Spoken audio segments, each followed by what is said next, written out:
Welcome to the Curated Caregiver. And I am Donna Jackson, the adult caregivers coach. You guys are in for a treat today. My esteemed guest, Misty Piekaar McWilliams, elder law attorney.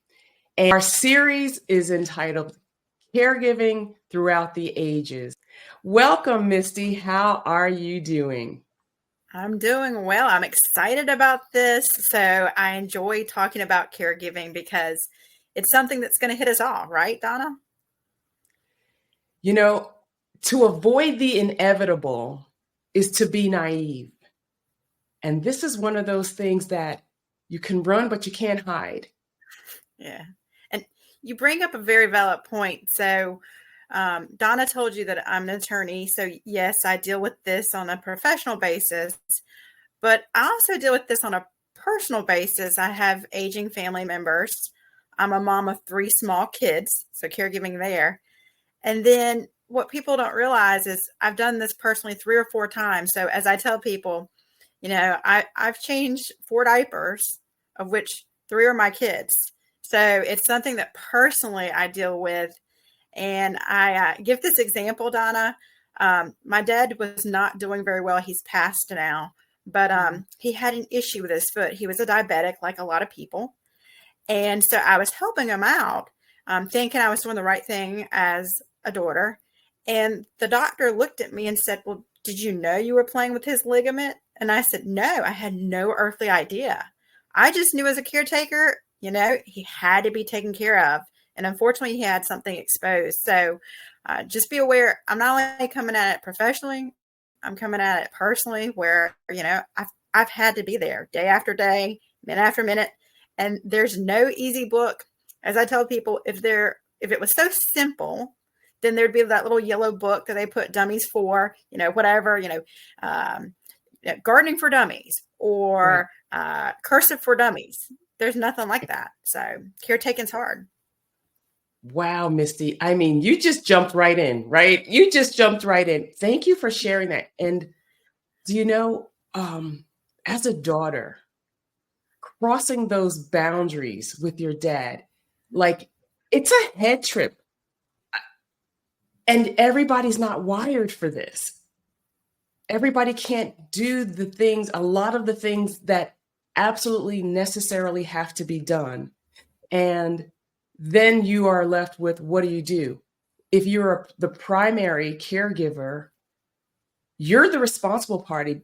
And if you're not wired for it, you would have to obtain and procure people to come in and do these things if it's just not your thing or you can't do it for whatever reasons. But my goodness, wow. I think you're right, Donna. There are people who get thrown into caretaking and they're not ready for this. Like there's an accident and all of a sudden you're a caretaker. And then there's some people who are older who say, okay, I know my spouse is going to take and, age naturally. So I need to take care of this. But there's these small steps you can take throughout the course of your lifetime, whether it be in your 20s, your 40s, your 60s, your 80s, even if you're 100. There's going to be a point in time probably where you're going to take care of someone. And then let's face it, and this is really, what a lot of people don't like to think about, but there's probably going to be a time where you're going to need to be taken care of. So not only do you want to make sure that you support the people you need, but you also want to make sure you're not vulnerable and you have no one that can support you. So there's a lot of stuff that can be done. So. There is. The late Rosalind Carter, the former First Lady of the United States, she was a caretaker. She was a caregiver. That was her passion, her life's work.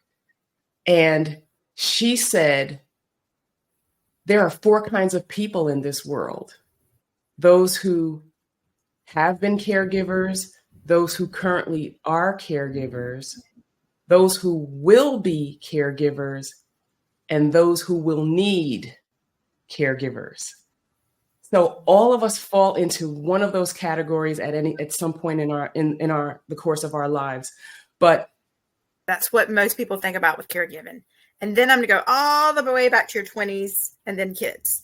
But let's start with your 60s. That's when everybody comes in and says, hey, I'm retired. I need to take and check off all these lists. My employer gave me this to-do list and it said estate planning. And that's where people start talking about powers of attorney. For those of you who don't know, powers of attorney are documents that permit someone else to take action for you regarding health care and financial. It may be a will. So how do you take and get, how does your stuff go? Like, to whom does it go to when you pass, or even a trust? But really, you need to start thinking about caretaking way before then. So I know everybody thinks about it in your 60s, but let's go back to when you're 18. And I know people are thinking, like, why 18? Well, there's a reason why, Donna. It's because each state is different, but generally speaking, especially in North Carolina, the law says that once you reach age 18, then you are age of majority. So what does age of majority even mean? It means basically you're liable for your own actions and you are viewed as an individual.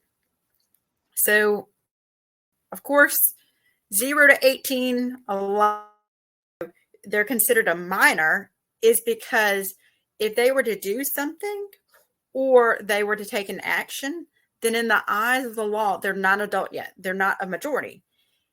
That's why we have juvenile court, for example, because it's a totally different set of rules. It's presumed that that person doesn't know what they're doing.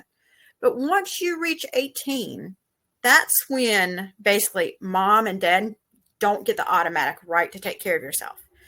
So let's say you're in college and you decide to have a really good Friday, Saturday night, and you maybe drink a little bit too much, Donna. Well, then guess what? If you get into an accident, there's no law that says mom's going to make decisions for you anymore, or dad's not going to make decisions for you anymore. And I think people presume, well, if I'm paying for this person to go to college, then I guess I just get to make those decisions for them. And that's not the case. Wow. And so one of the first times you should be thinking about caretaking is when someone's in college. Do you think, Donna, a lot of people think about caretaking in college? Absolutely not. Yeah. This is really eye-opening, so insightful. So So one of the fastest ways, think about it if you have a child. One of the fastest ways probably to divorce is you have a child that you sent off to college. They go to a party, unfortunately drink a little too much, get in a car accident, and there's no document that says, this is who gets to make decisions for me. So what I'm talking about is a healthcare power of attorney. And this document would say, I, college student, want to appoint this person in charge of my healthcare needs if I can't do it. So it might be appointing mom, or it might be appointing dad.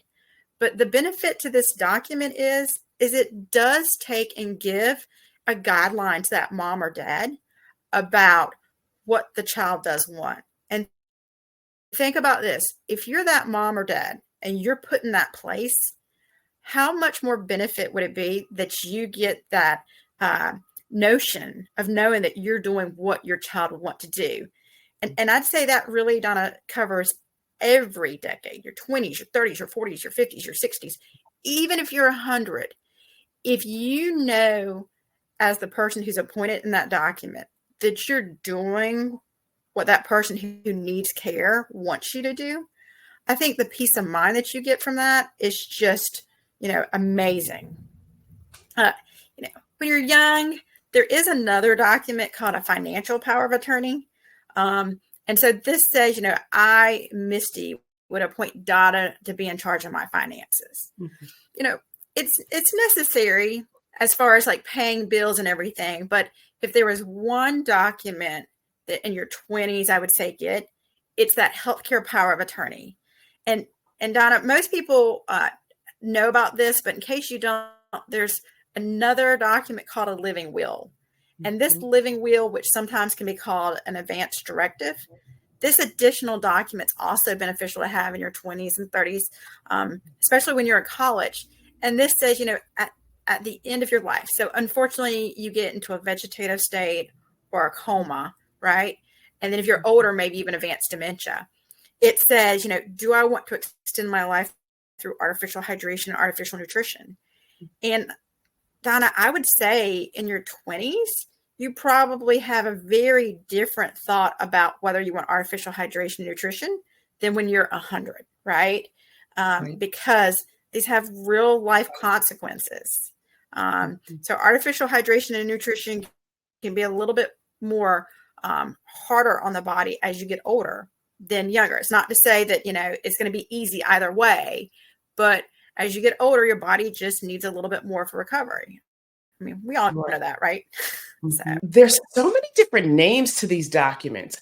Are they the same? Are they similar? Or is there some sort of combined document? So you talked about the power of attorney, the durable power of attorney, the medical directive, the living will, right, and the regular will. How could we describe these, and why are there so many different names? Do they all do the same things? Like, how would we use them? So good question. I'm going to answer this question as though you have no understanding whatsoever. It's your first day. You know how to get the internet, but that's about all you know how to do. Okay. So what are all these documents? So the first thing is we need to really think about when you're living versus when you're deceased, because lots of times these things can be grouped together. So while you're living, there's this concept of powers of attorney. So you appoint someone to be in charge of your affairs while you're living. Now, note, this document lasts as long as you're living. So the moment you pass, the document basically stops. That power stops. And within powers of attorney, there's two types. There's the financial and the healthcare. So the financial says, I, Misty, appoint Donna as long as I'm living to be in charge of my finances. In that document, you can also hear it called a general power of attorney or a durable power of attorney. So know that this document, when it was created back like years, centuries ago, this document was actually for sailors, believe it or not. So they were coming to find the new world. And so it was a short-term document. Fast forward, this document's something now that once you sign it and it goes into effect, it covers you until date of death. So know that that's why maybe there's different names for it, is because this notion of durable power of attorney, what that actually means is that once you become incapacitated, so let's say you have a stroke or you have advanced dementia and you can't make determinations for yourself, it's still durable. It still lasts for you. So general power of attorney, financial power of attorney, durable power of attorney, it just means during the course of your lifetime, you're appointing someone to be in charge of your finances. Okay. Then the flip side to that is a healthcare power of attorney. So a healthcare power of attorney is very similar to the general financial durable power of attorney. And it says, I, Misty, appoint Donna to be in charge of my healthcare needs. So this is more day-to-day transactions, like, what doctor to go to. Can you review doctor stuff? And you've probably heard of the HIPAA Act. The HIPAA Act, as a lot of you guys know, says that in the United States that basically documents cannot be transferred without the knowledge and approval of the person who actually is the patient. So the healthcare power of attorney helps assist with this. It gives that person you appoint the ability to review stuff. But let's say you unfortunately have an accident and it's not expected, so it's immediate. Or let's say you gradually are declining. What the healthcare power of attorney does is it permits that person to basically make decisions for you when you can't make those healthcare decisions for yourself. So that's the healthcare power of attorney. And usually that's referred to as just a HCPOA or healthcare power of attorney. And if you go to your doctor's office, Donna, I'm sure they've asked, and I'm going to ask, have you heard a doctor ask, do you have a healthcare power of attorney? No. I have not. Really? Yeah. Yeah. Well, so my doctor asked, and there's even a place now, and this may be because I'm part of a larger system where you can actually take and put your healthcare power of attorney in your electronic medical record. So if you Wow. have one, it's probably beneficial to do it because I mean, what's the point of having this document if nobody knows where it's at, right? It's like life Exactly. insurance, but for your actual life, not Yeah. not cash, your actual life. Um, Wow. so Wow. that's the healthcare power of attorney. Wait, before you even go further, my goodness, you just opened up a whole can here for me because, one of the things that we hear, especially in the Black community or the other marginalized communities, is the level of medical care that we actually receive versus our counterparts like you, like white society. And my God, um, Right. I have, worked in corporations and have had some of the best insurance out there. I literally years ago worked for an Mm-hmm. insurance company, and everyone I ever told about the levels of the benefits that I received, they were like, "What? It was unheard of."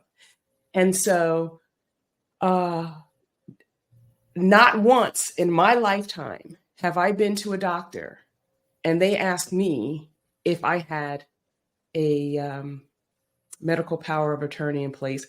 And my goodness, to me, that just shines a light on the types of things, the thoroughness that one person receives when they go to the doctor. It might be the same exact doctor. We might be in the same exact, um, network, right? So we're both in the same county, right? And in our county, big pharma, big medicine universities, medical universities are right here. So we're in the network. And so that is something, Misty, and advocating for those types of disparities is something that I know there are folks doing it, but we need many more. And so I just wanted to stop and pause there because my goodness, the fact that it might now be built into, the forms every time you go in, you have to update your forms. That would be amazing and awesome. Or and that somebody else, to your point, could see what you have in place. That might help to level it out a little bit because then it's across the board for everybody, and it's not just left to the particular focus of that doctor, right? Or the bedside manner, or Right. that some doctors are just tuned into different aspects of care for different reasons. But my goodness, wow, thank you for that. That was really eye-opening. Yeah.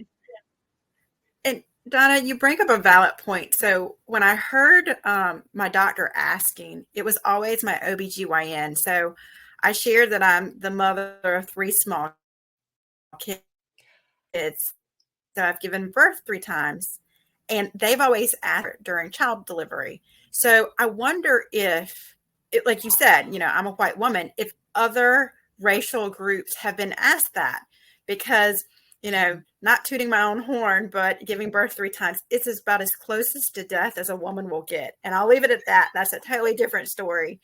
But definitely, I mean, Oh my what gosh. better than to have an advocate for you, right? You don't want to be in that situation where you don't feel good and then the person that you appoint doesn't even know they're in charge. Like you want someone that's basically going to take and tell the medical community what you need.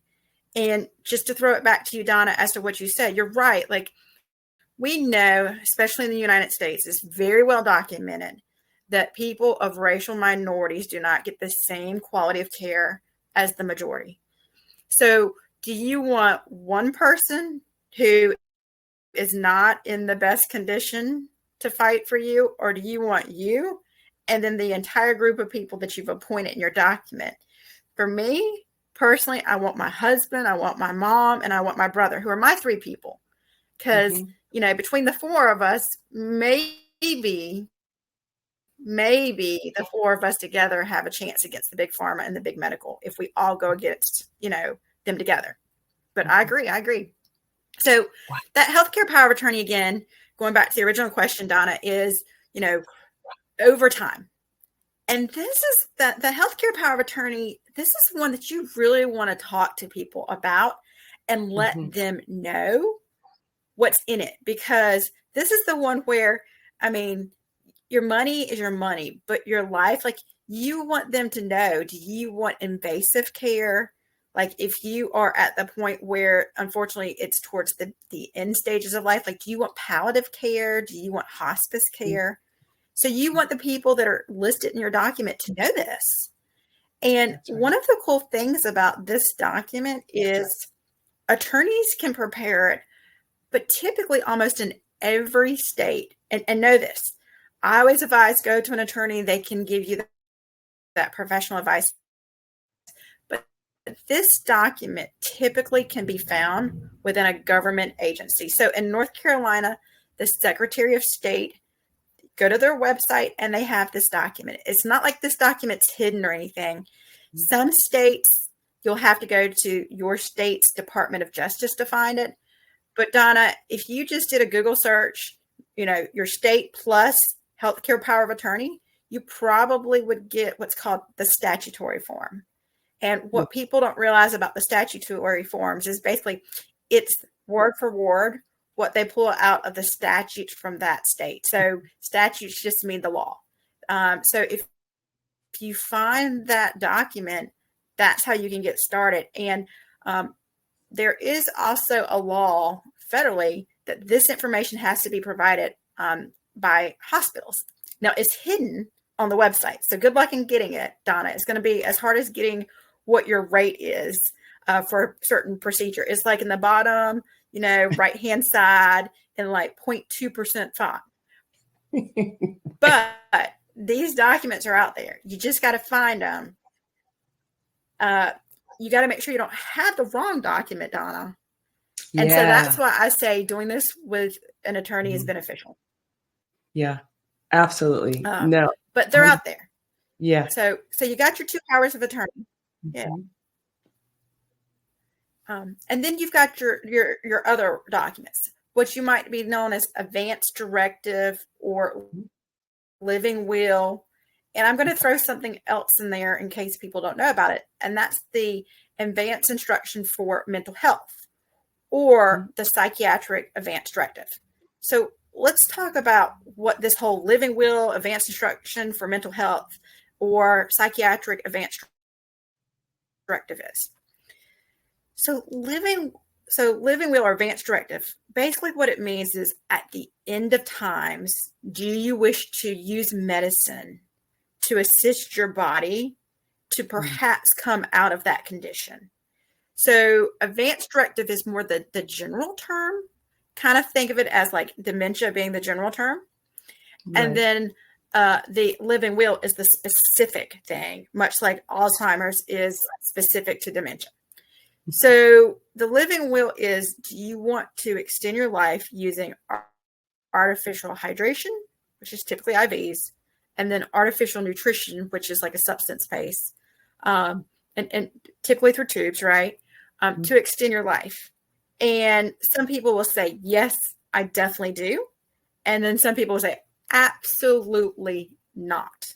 Right. And again, I think it has to deal with, where are you at in your life? Like, I'm a mom, right? And so I have to think about my kids. I mean, I'm pretty sure the fastest way to send my husband to the grave early is for mom not to be around, because we've got 3 small kids, kindergarten and under, and there's only so many hands that dad has compared to mom. Mom has many more hands than dad. But then that advanced instruction for mental health. So we know that mental health is very important. So that is essentially a living will or advance directive, but solely for mental health. So maybe you have been diagnosed with PTSD or maybe clinical depression. This would be a good document to get and have it completed because it goes into great detail with what your mental health needs are.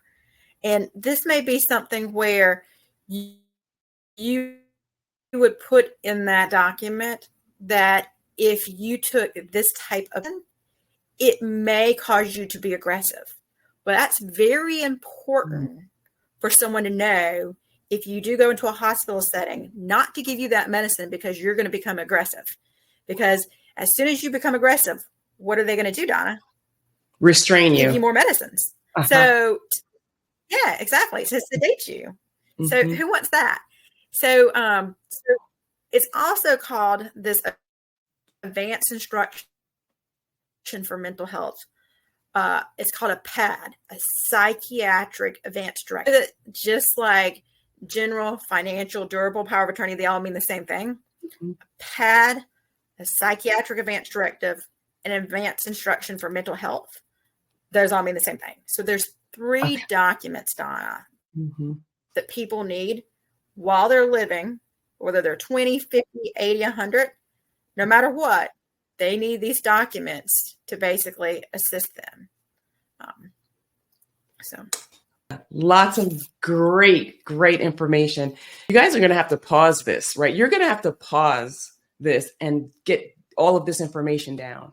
This is hugely helpful and insightful for people who are planners, for people who recognize there's a lot of prep work that has to happen, and it's way easier to do it on the front end because it's hard. These are hard discussions. These are hard things to mentally get into. But guys, I'm telling you, we can do hard things. We've done hard things in our lives. This is one of those hard things. And you know what? You're going to do it either on the front end when you don't have the stress of the condition or the illness or the sickness that's on you, or you're going to have to do it on the back end when all of those things are in play and you still have to do this. So Misty, oh my gosh, keep going, keep talking. So Donna, you said something and it caused me to go, aha, aha, aha, aha, aha. So the first thing is these documents, the powers of attorney and the living will, you can only do them when you have capacity. So you can't have a stroke and then say, well, I'm going to get these documents when you physically and mentally can't appoint someone. So people will call attorneys all the time. My parent has dementia and they can't make decisions for themselves. I need to be in charge of them. No, that's not the mom saying it. That's the child. And when that happens, it's too late. And you have to go through the route called guardianship. Guardianship is a very timely process. And essentially, you have to take and show to the court, number one, you're treating the person right and you're not misusing their funds. So if you want to make this a family affair, if you don't want oversight, if you don't want Big Brother court system involved, you got to get these powers of attorney and don't think that you'll have time, because everybody who's in a guardianship, they thought they had time. And guess what? Had a car accident or they had a stroke or they just never got around to it. And now they have a guardianship and it's more costly. A guardianship, so not planning, is much more costly than planning. The other thing, Donna, that just said, aha, like I had to think about this is a really good document that can be used. It's pretty much global, all these powers of attorney, this concept. So this is something where there have been people who have had to do deeds or had to do something legally. And so they had a document done here, but was recognized in Ecuador. So I actually had that case once where a woman had a power of attorney here, but had property in Ecuador. And that court recognized the document. So for those of you who are saying, well, I'm not to the area, I'm not a North Carolina based person, or all my family is somewhere in Nigeria, so I'm not really right here. It's just for now I'm here. Know that this document, and that's only one case of Ecuador. But now that I think about it, I actually had a case where it was used in Nigeria, now that I mention it. So this is a concept that's pretty much global. So we really need to start thinking about this stuff. That's fantastic. So I just want to throw that out, Donna. Yeah, so that people don't think it's just right here, like North Carolina based only. No, it's global wide. So going back to what you need and when you need it, okay? Caregiving throughout the ages. So let's go back to that. You get in an accident and you're 20s. Well, having that power of very beneficial. But then let's fast forward, and now you're like in your 30s and you get a house and you're getting married. Well, it's pretty important to think about, okay, am I getting things? Am I accumulating things?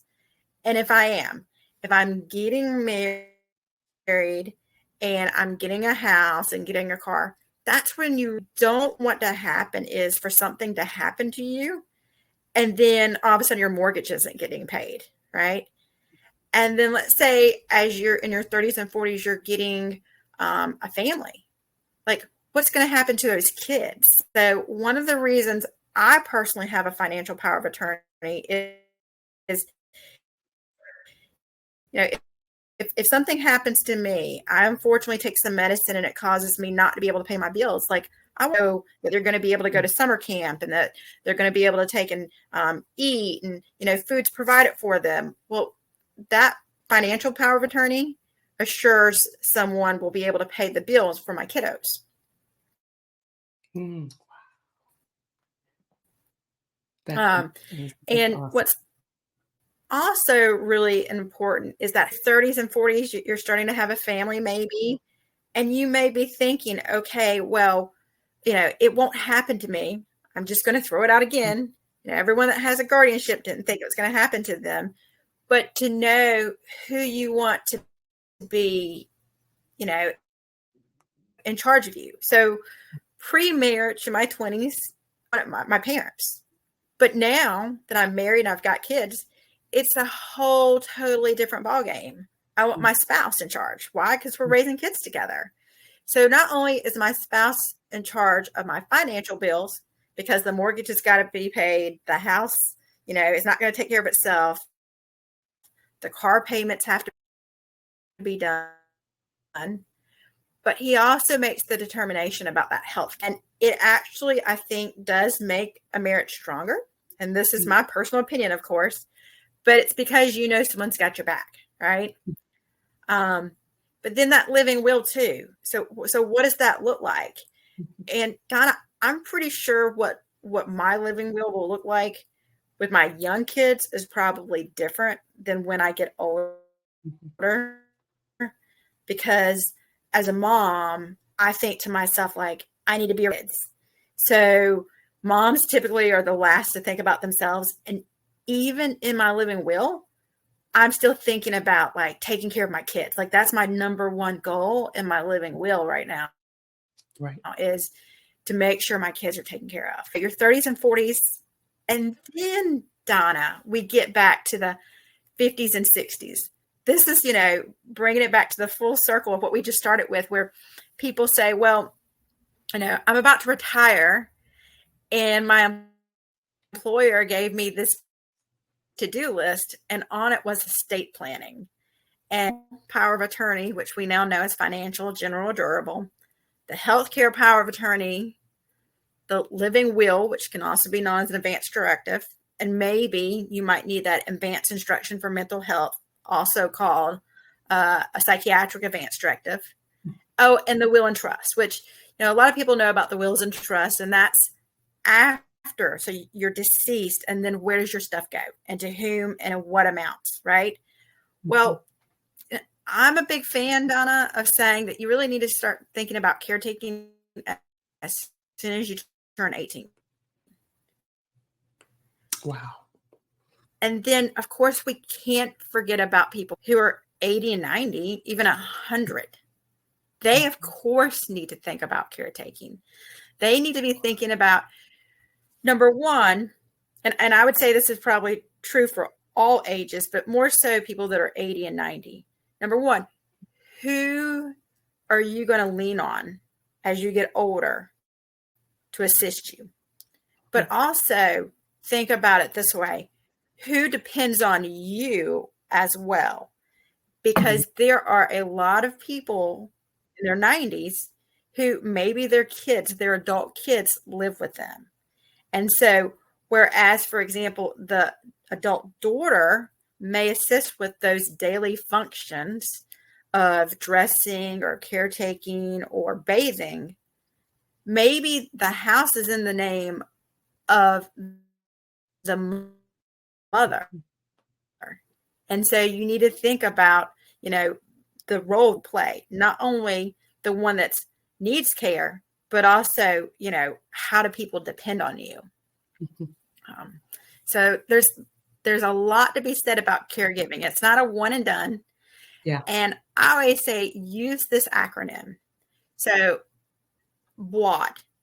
Every time there's a birth in your family, a wedding in your family, a divorce in your family, a death in your family, or a disability, so birth, wedding, divorce, death, disability, you need to be thinking about who are you going to have to take care of? And then flip that, right? Who's taking care of you? Because even something as glorious as a wedding, well, now you're two becoming one. So you now have to take care of that person, right? It may be something small, like just putting dinner on the table because that spouse works later. Or it could be something major. So. Oh man, this has just been amazing. The acronym BWAD: birth, wedding, divorce, disability, death. That is, if nobody takes anything else away from this, I mean, but there's so much good stuff you've packed in here. Just that, those are those life events that will trigger going back to these documents and adjusting them or getting them in place the first time. Wow, Misty, this has been so great. I got out of my feelings when you said that the doctors who did ask you about if you have this document in place was when you were getting ready to give birth, or it was the OBGYN.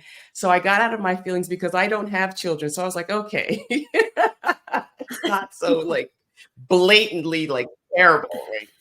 And so possibly that's probably why I never was asked that. But you know what? I'm gonna fact check it, because my niece literally just had my great niece a couple of weeks ago. And I'm going to ask her, did your doctors ask you this, if you had this document in place, just to make sure? Absolutely. And Donna, I'm going to put it in this context too.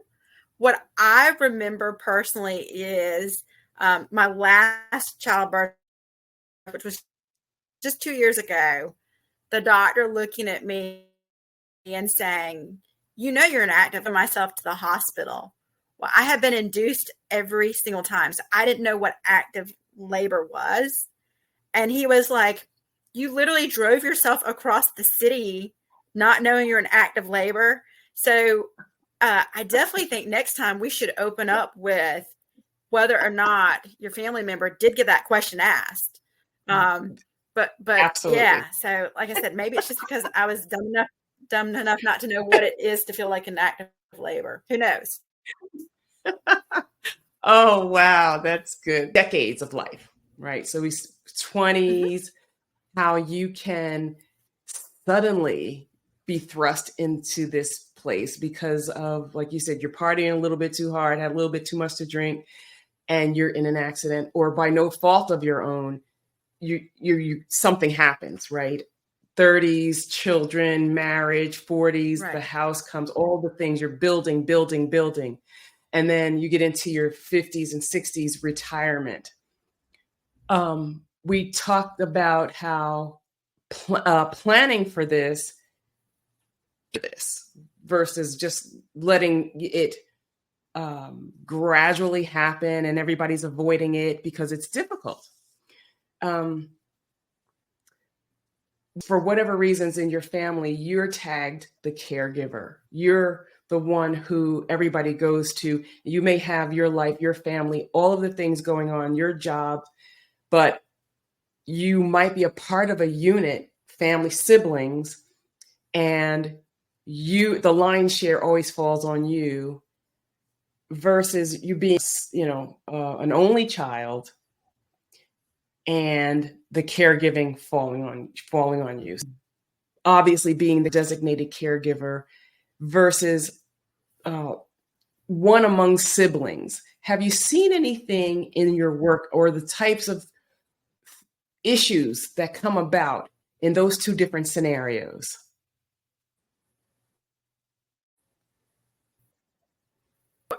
Donna, first, I think we need to point out that not everyone, gets married in life, and then not everyone has kids. And what I've noticed in the last 5 years is a lot of people calling and saying, I never got married. I'm the only child. I have no siblings, and I have no kids. What is it going to look like for me, the caregiving experience as I get older? And I started asking questions like, who are you connected with? Do you have a cause? And it's important to make sure that in your caregiver support network, that people are younger than you. It doesn't mean everyone has to be younger than you. Yes. But if you are 99 years of age, then more than likely you can't people to be in charge because you probably all won't be able to do it at the same time. So think about who your connections are, as far as hobbies, whatever things that drive you that are younger than you. Just make sure you have someone who's younger around. So that's important. That's good. So then going back to the whole sibling question, great question. Seems like, and I'm talking about just personal experience of 15 plus years of doing this. A lot of times it's the oldest daughter who does a lot of the caregiving responsibilities. Mm-hmm. It doesn't mean that I haven't seen the oldest son do it, or it doesn't mean that, the sisters don't tag team it. If you're that person who is doing all the work, you're the caregiver. Be vocal, make sure your siblings know what can be done. So if you're listed as the first power of attorney, that person that can act on behalf of that family member, then legally speaking, that means that the bank or the doctor is going to come to you first. And only if you refuse to act or cannot act or whatever, you've been withdrawn from that document, will they skip to the second person. So legally, you're going to be signing all the documents. Legally, they're going to come to you. But that doesn't mean that caretaking can't involve that day-to-day interactions.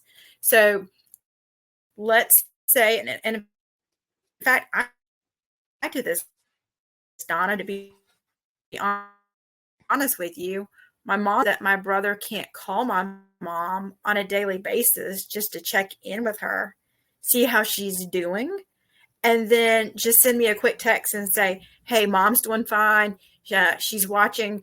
Don't ask me why. My mom's involved in Korean soap operas now. So if you ever want to see something just really just clean and wholesome, go check out Korean soap operas. Oh, wow.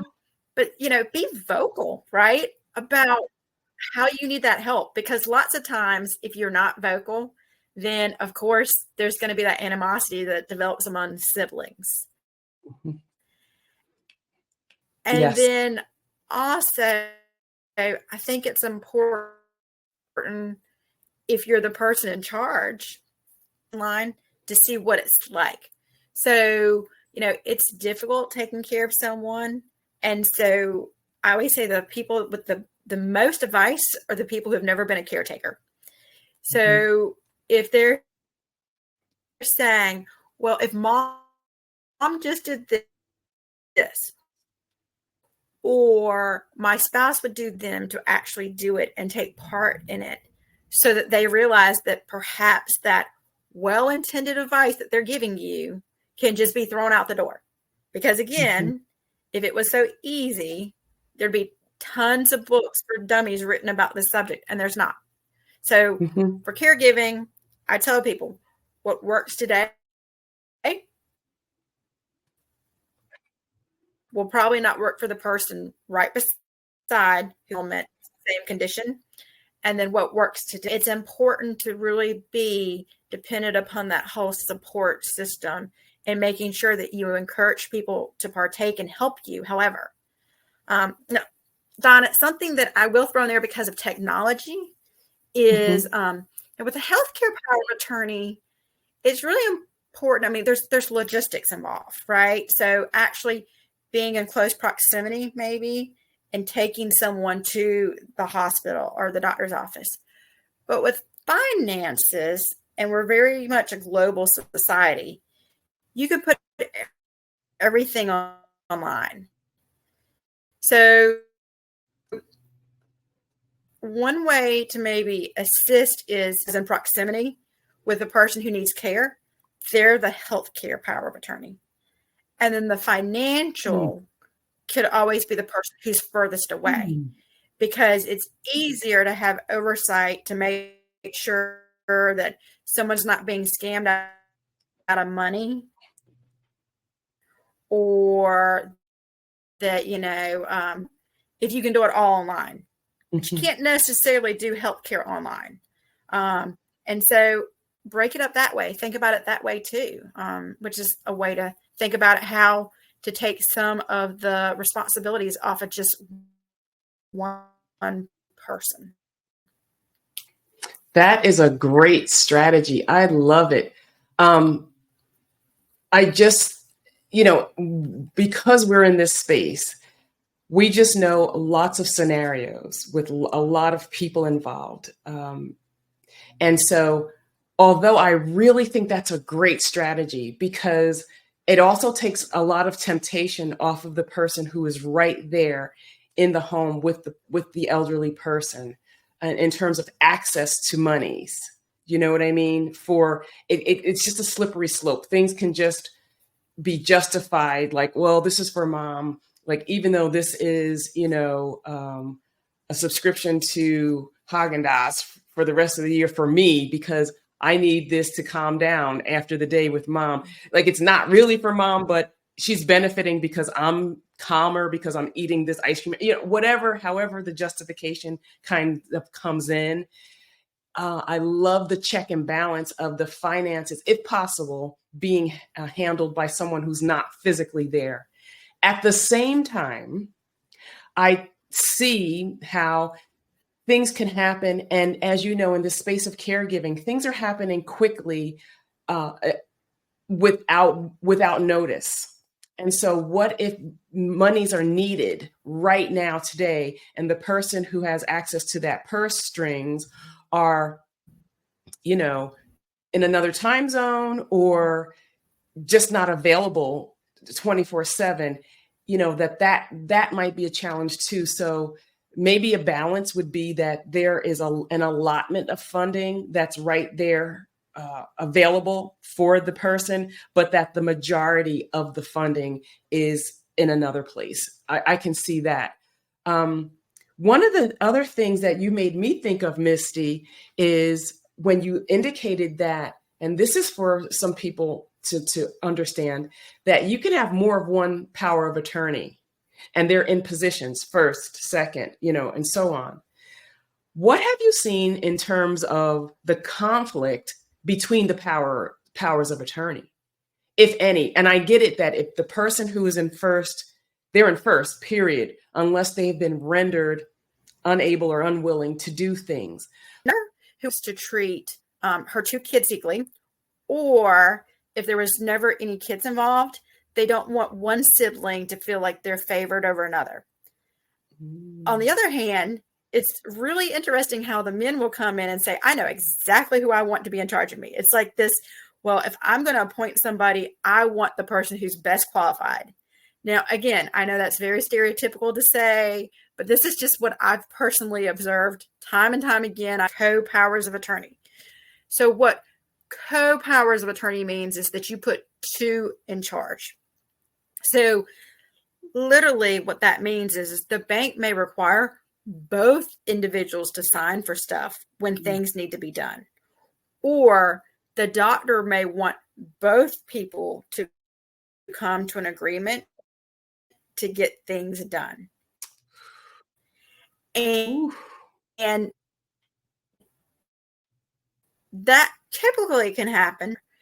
And people will say, oh, no, my family will never fight. Well, number one, then you wouldn't have estate attorneys. So I know that that's not the case.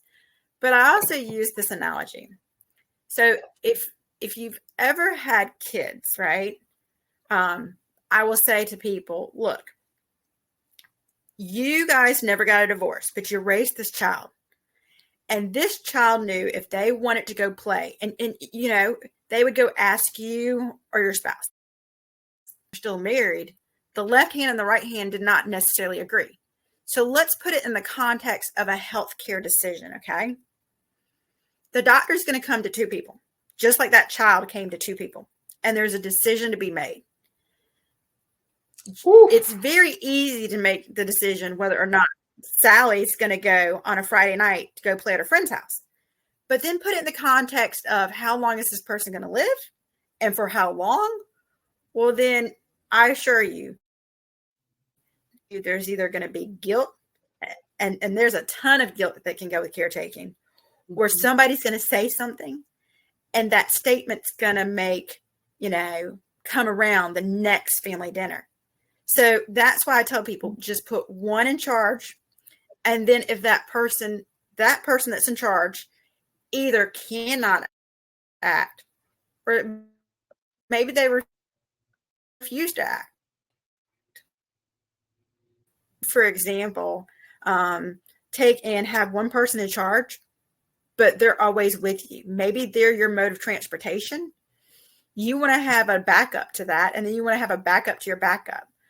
So always try to pick three people that you can depend upon. Good question, Donna. And I agree with you wholeheartedly. Just have the one person. Do not have powers of attorney. But if the person is in the first position and the rest of the family believes that they're acting inappropriately or they are refusing to act, how do they get removed from that position? So there's multiple ways, but if the first important thing, especially if you have a power of attorney, is go review what language is in that document. So they may be doing something that in that document, the person who is being taken care of permitted them to do. So a reasonable person might sell the house if the document permits this sense for this person who has this element or this condition to stay where they're at. Okay. But there's terms of art that people need to think about, and it differs state by state, but it really goes back to two things. Is it intentional? If it's an intentional wrongdoing, Caroline, it's called willful misconduct. That's criminal charges. And you would first need to go file a police report to collect that evidence. And then I would really suggest you speak to an attorney. Okay. And in North Carolina, talk to your county DSSs because they do have a right to investigate. On the other hand, Me, instead of taking them to the doctor, they're like, oh, don't worry about it. But you know that person needs to be taken care of. That's gross negligence. Think of it as this person's not doing what a reasonable person would do. So this caretaker's not acting reasonable and what a reasonable caretaker would do. If that's the case, then you would file an order, a motion of order with the court system where that person resides to have that person removed. And the best way to handle this is go look at the document. But good question. And one of the things I tell people is lots of times people might presume you're not doing a good job or presume you're misusing the funds. I strongly suggest you have open communication. Maybe you need to tell people, look, I'm closing this account, but here's the reason why. And know this fund is being diverted to this for this reason. So communication is key. Is a power of attorney a public document so that if there is strife amongst the siblings, that the others can actually access it without going through that caregiver? Yeah. So the healthcare power of attorney is usually in a medical record. Okay. If the person gives it to them, so that would be hard to obtain. Okay. The financial strongly suggests you do that. It's public facing, which means that everybody could see it. The benefit, though, is if it ever gets lost, it's there, it's recorded. And imagine that person who needs to go make payment or withdraw a fund from your bank, the banker can pull it up. The downside is multifold. If it gets recorded, if you ever change your mind, you have to unrecord that one and re-record a new one. The financial typically can be recorded. Okay. Before we go, can you tell us anything that you are working on? The steps that you have to follow in order to get a guardianship approved. It's a relatively newer concept in caregiving, but supported decision-making agreements are very important. If you got questions or concerns, feel free to reach out to me about that. So basically, what I'm working on is making sure that guardianship, which is where the court appoints someone to be in charge of you, that doesn't happen. And you get a say-so in how your caretaking is. Absolutely, Misty. Thank you so much. I'm definitely going to drop your contact information in the link so that they can get in touch with you. That sounds like a phenomenal and much needed service. My goodness. And you guys, that's a huge undertaking what she's working on. So kudos, Misty, on that. Fantastic.